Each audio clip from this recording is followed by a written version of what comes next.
Jesus Christ never taught his disciples to first go out and find a community of believers, to pick their brains, to get into their scripture studies, and then to live as them.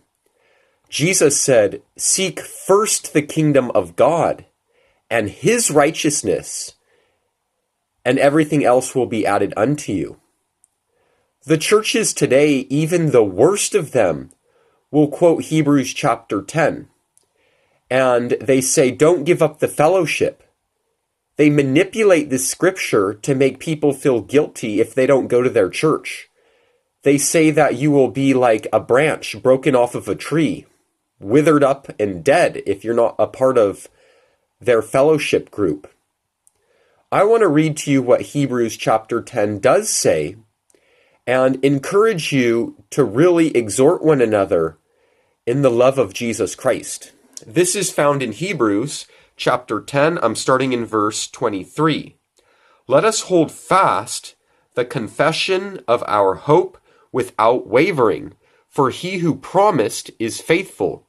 And let us consider one another in order to stir up love and good works, not forsaking the assembling of ourselves together, as is the manner of some, but exhorting one another, and so much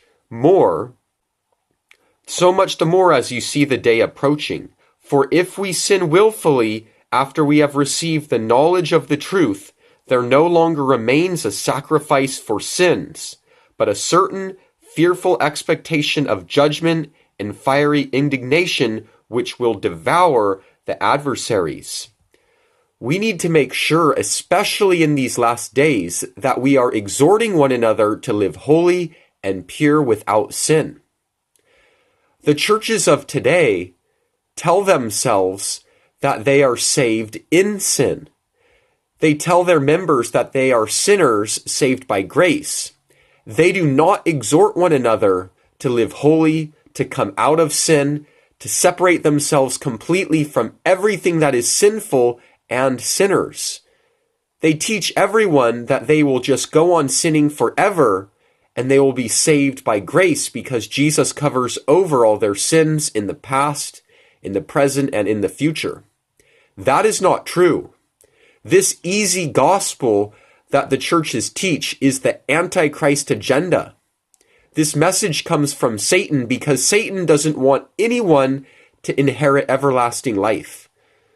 Jesus called people to repent of sins and to go and sin no more.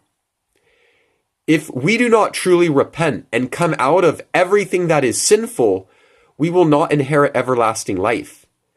Jesus calls sinners to really repent of their sins and to come into the newness of life and to live holy and to be pure. If anyone is going to follow Jesus and to be a real brother or sister in the Lord and be the true church, they need to first have fellowship with Jesus and then exhort others to be the true church, not to go to church. The Christians that are going to these churches adopt all the mission statements, the purpose statements, and all these theologies that the church teaches. Most of these churches have all their purpose statements, their doctrines, all of their statements of faith on their websites. If you look at their website, you can see that they're not following Jesus, but they're following their biblical interpretations, their pastors, their own ideas. If you want everlasting life, you have to go to Jesus. Jesus said, seek first the kingdom of God and his righteousness, and then everything else will be added unto you. Go to Jesus first for everything, including fellowship, and then he will show you what you ought to do. May the grace of Jesus be with you.